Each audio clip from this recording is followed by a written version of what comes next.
Every serial killer has a beginning, but the beginning is never with a murder. It's usually with being unseen, right? And that's their bloody confidence.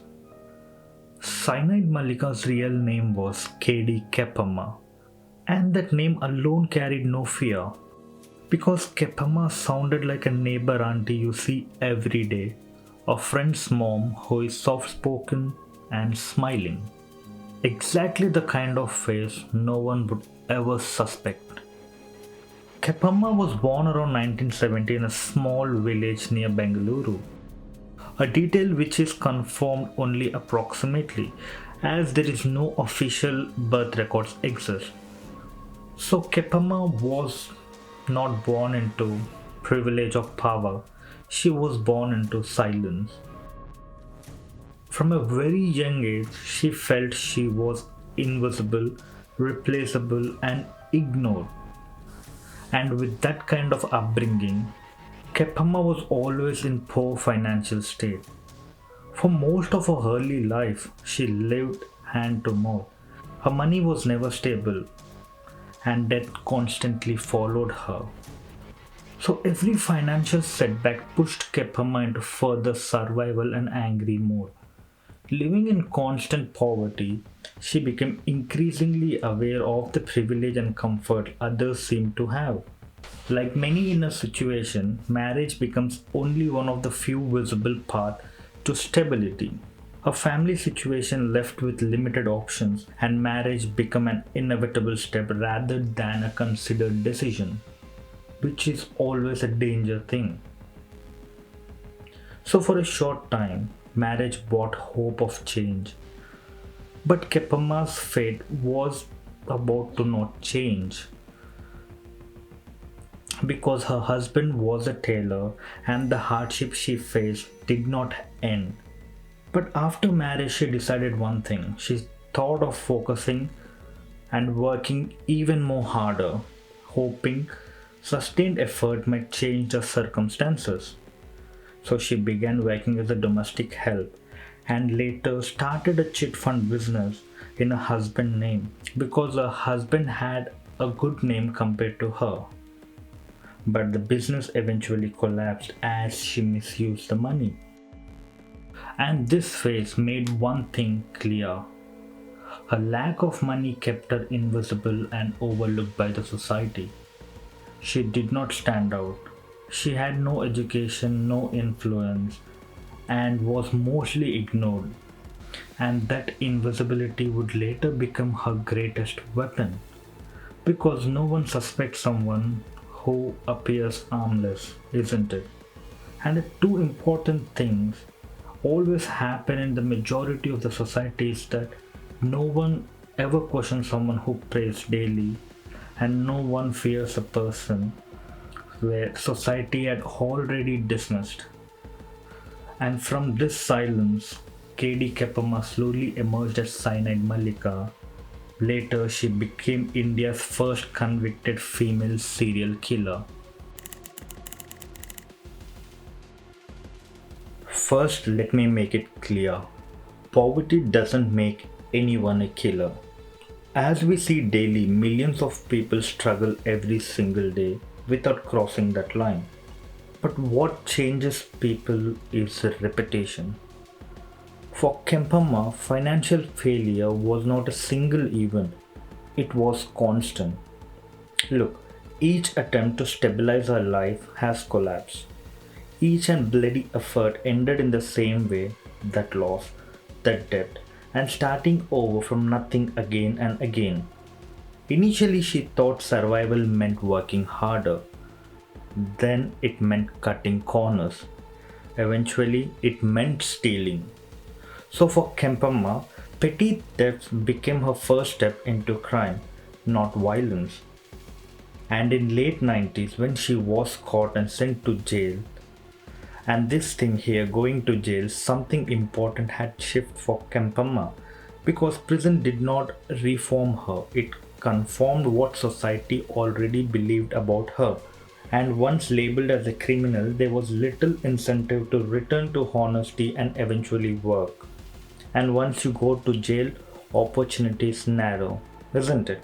The trust goes away and the respect is disappeared. And slowly for Kempamma, survival changed its meaning. It was no longer about getting back, it became about taking back the control. Repeated loss created resentment, and that hardened into entitlement. The belief that taking from others was justified because for her, life had taken everything from her in the first place. And this was not a rage, this was an absolute calculation. And it marked the moment where survival stopped being defensive. Someone is desperate trying to change their life, but husband also left her after the theft conviction, so she was thrown out of the house not gradually but completely. In that moment, she lost more than marriage. She has lost the last identity that tied her to a normal life. Kempamma wanted a moral support during that time. As her husband left her, she had no one to share responsibility. There was no protection, there was no second chance. What remained to KD was survival without support. From this point, Kempamma was not only poor, she was alone. And isolation always sharpens desperation, right? So for a time, KD thought small crimes were enough. Working as domestic help gave access. Petty theft filled short form gaps. Jewelry, cash, small valuables were taken quietly without confrontation. The model what she carried had limits and increased faster, and every mistake increased the chance of being caught again. Moreover, the returns were small. For Kempamma, the imbalance became clear. Stealing from household no longer solved her problem. It only delayed it. This is a familiar moment in a criminal trajectory. When low-level crime stops, they have only two paths. Either stop it or escalate it. So KD chose the second one, escalation. With that strategy, and what she needed now was a method that reduced risk, increased gain, and eliminated resistance. And she knew where to find. So she decided she will win victims through trust, and she did it. So now how did she manage to do so? Kempamma, over time, she noticed something simple and consistent, where people trusted her easily, and most of them were women, and those women especially in temples. So she went to temples and she talked to the people where she used to listen to them, sympathize them, and more importantly, she spoke their body language. When someone does these things, sooner or later, there would be no fear or suspension left, right? Soon in temples, belief replaced with caution, devotion lowered, defensive and familiarity created access, and that was the shift. She realized one thing very soon, that she would not need force to control outcome. And for Kempamma, trust has done what violence could never do it.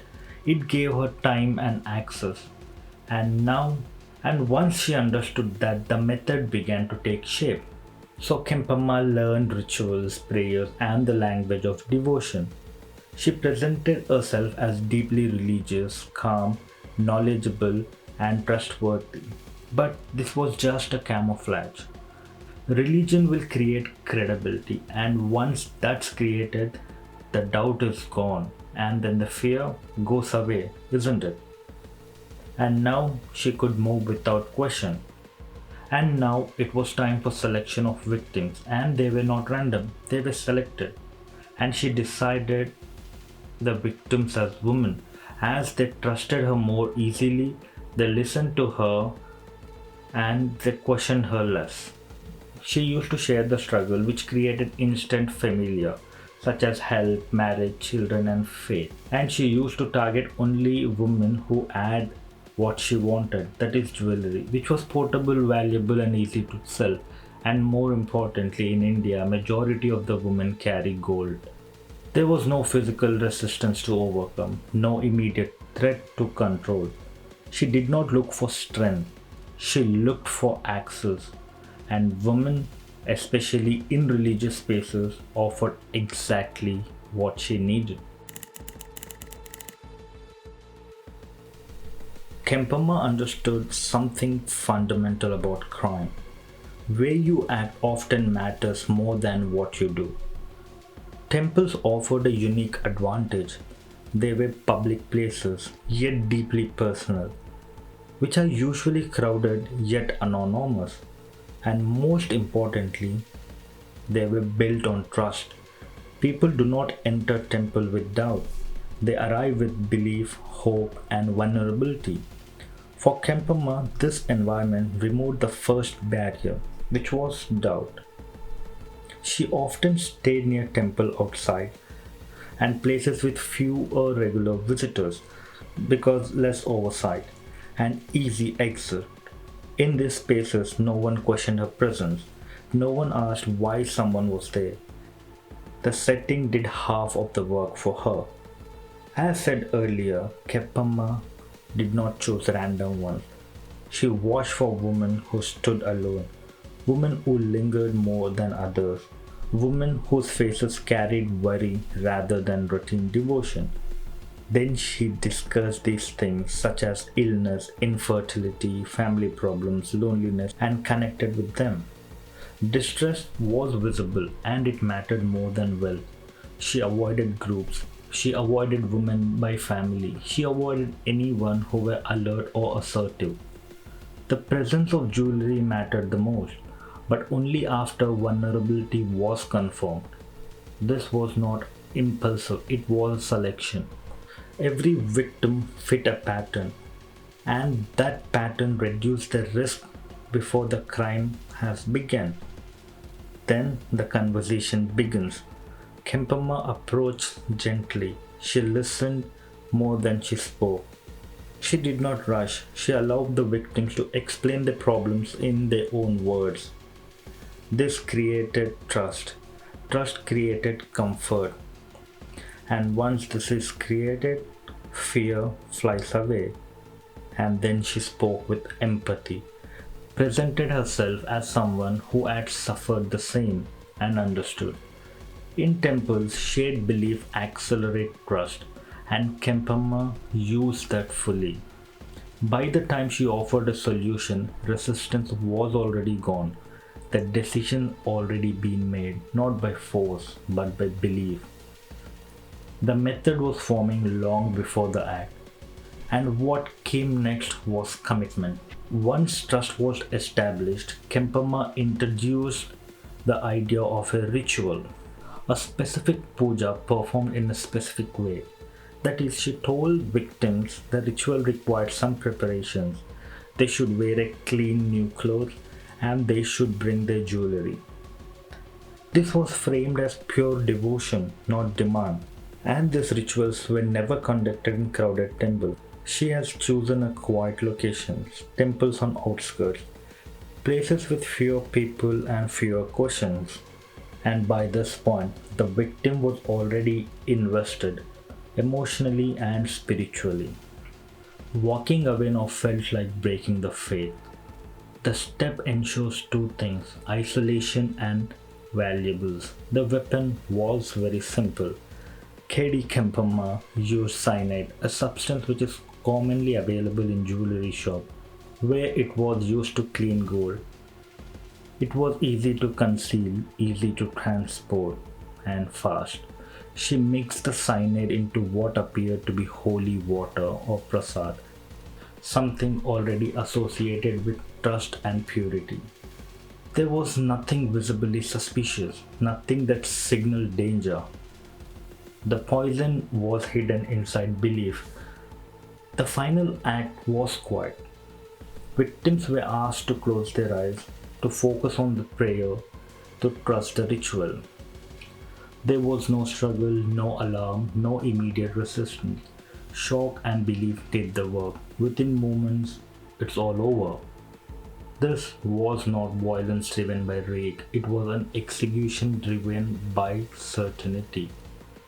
And because there was no obvious sign of assault, nothing immediately pointed to murder. The absence of visible violence became her greatest protection. Once it was over, she did not linger. Jewelries and valuables were removed quickly. Nothing was disturbed beyond what was necessary. There was no hesitation. She left the location calmly, blending back into the anonymity. Another devotee leaving her temple.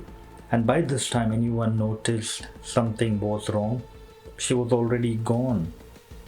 This method has worked repeatedly, and the reason was simple. It was invisibility. The victims from different areas, different temples, different personal circumstances. There was no immediate link between them.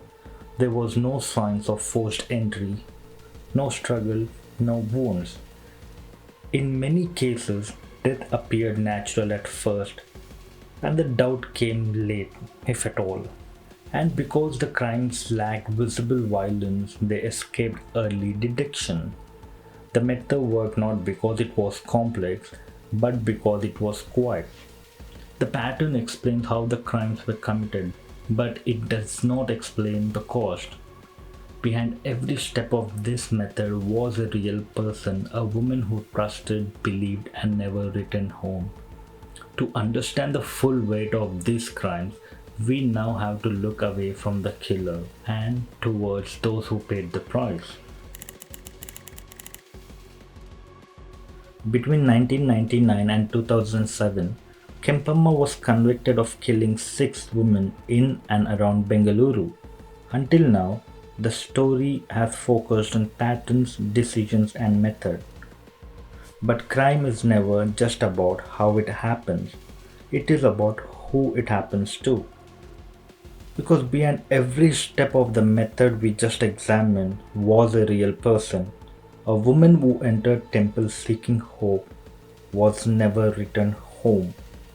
And this chapter is not about fear, it's about loss, and they deserve to be remembered as more than victims, isn't it? There was nothing reckless about these women. They were not careless, they were not foolish. They were just seeking answers in places that promised comfort. Most of them came to temple alone, carrying a private worry they did not share easily with others. Some were praying for health, some for their children, and some for relief for long-standing personal pain. Faith was not a weakness, it was hope. And in a space built on trust and belief, that is natural, not negligent.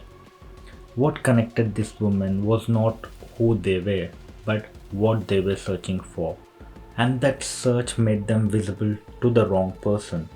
The first confirmed murder occurred in the year 1999. At that time, there was nothing to suggest a pattern. There was no warning signs, no reason to connect this death to anything larger. The woman had gone to a temple as countless others do every day. When she died, the circumstances did not immediately raise doubt. There was no sign of struggle and no obvious injuries. To the police, it appeared isolated, possibly natural. And because the first crime passed quietly, the method survived. No alarms were raised, no connections were made. What no one knew then was the silence would allow the story to continue for years. For nearly 8 years, the crime remained isolated in appearance. Then in 2007, something changed. Within a short span of time, multiple women died under similar circumstances, each after visiting temples, each without sign of struggle, each initially unexplained. What once looked like a coincidence began to resemble repetition, different location, different victims, but the same silence. As the frequency increased, so did the chance of the error, and slowly the pattern had once been invisible became impossible to ignore. This was no longer a single unexplained death. It was a clear sequence. These women were not connected to one another. They lived in different areas, they came from different backgrounds. What connected them was circumstances. Some were seeking relief from illness, some were praying for children, some were carrying personal grief they did not speak about openly. Each was approached gently, each trusted the setting, each believed they were safe. They left the home expecting to return, but never did. There is no need to describe the final moment. What matters is that their life were cut short in the place meant for peace. They deserve to be remembered not for how they died, but for what they went there in the first place. The impact did not end with the victims. Their families were left with questions that had no answers. The days turned to weeks, weeks into years. Communities began to change. Temples, a space of comfort, became a place of quiet fear. Women grew caution, conversation shortened, trust faded. What was lost not only life, but a sense of safety that could not easily restored. And as grief spread across families and neighbors, pressure mounted on police to find answers. By 2007, the similarities became harder to dismiss because there were too many women, too many unexplained deaths, too many quiet endings in same kind of places. Coincidence also has its limits, isn't it? And slowly those limits were crossed. The warning signs were not dramatic, they were small, administrative, and almost routine.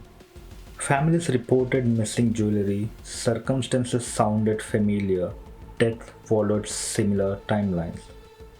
Informal conversation began between officers. Questions were repeated, notes were compared. Nothing pointed to suspect yet, but the pattern was forming. This is how most investigation actually begin, not with certainty but with discomfort. Something did not sit right anymore. Repetition creates confidence, and that confidence creates carelessness. At some point, an attempt did not go as planned. A ritual was interrupted, a situation was escalated. Attention was drawn where silence was expected. And this moment mattered, not because of violence, because it broke the anonymity. For the first time, women survived an encounter, spoke with someone. The method itself had not failed, the execution had. And that single deviation was enough to pull the pattern into open. And once the pattern was noticed, the past was revisited. Police began comparing reports that had once been treated separately. Now dates are aligned, locations were mapped, victims' profiles were placed side by side. The similarities became clearer. Women visiting temple alone, deaths without sign of struggles, and valuables missing. What had once looked unrelated now formed a sequence. This was not a breakthrough movement, it was slow, but the picture was changing. As police dug deeper, a familiar description started to repeat. A woman who is soft-spoken and religious, often present near temples. She appeared briefly in multiple stories, not as suspect, but as someone who had been seen. Different names were used, different identities, but the behavior was consistent. Attention shifted from the crime themselves to the person moving quietly around them. For the first time, the arrest did not come with drama. There was no chase, no confrontation.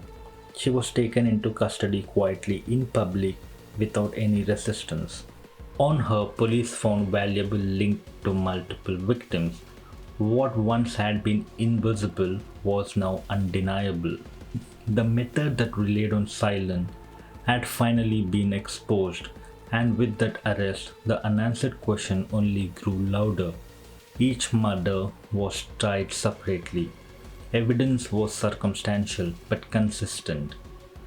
Police recovered jewelry, witness accounts, pattern in movements and behavior. temple dates, and methods were aligned. The prosecution did not argue emotion, they argued repetition. Over multiple trials, the court accepted that similarities were not coincidence, they were method, and with that, conviction followed. And Kempamma was convicted for murder of 6 women. Initially, the court sentenced her to death in multiple cases, and making her first woman in Karnataka to receive such sentence. Later, some death sentences were transformed to life imprisonment. Based on the nature of evidence in specific cases, what remained unchanged was the conclusion. These were deliberate killings carried out over the years with clear intent. According to the police, the motive was not ideology, no revenge, no belief. It was just a robbery. Police concluded that the crimes were financially driven. As we spoken earlier, that Kempamma had a desire to become rich, but in a wrong way. Valuables were taken from victims and later sold. There was no evidence of ritual belief or spiritual obsession. Religion was used only as access. The killings were not impulsive, they were transactional. Trust was exchanged for jewelry, faith was exchanged for silence. From a law enforcement perspective, this was not a crime of passion. The verdict closed cases, but it did not resolve every question. Some deaths were aligned but never fully proven. Some families never received certainty. The court delivered justice within evidence, not beyond it, and that limitation remains part of the story. This story is not remembered because how clever the method was or how long it went unnoticed. It is remembered because it shows how easily trust can be misused, especially in places built on belief. And this was the story of KD Kempamma.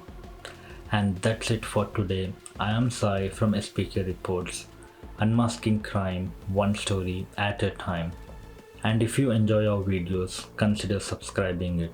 Thank you.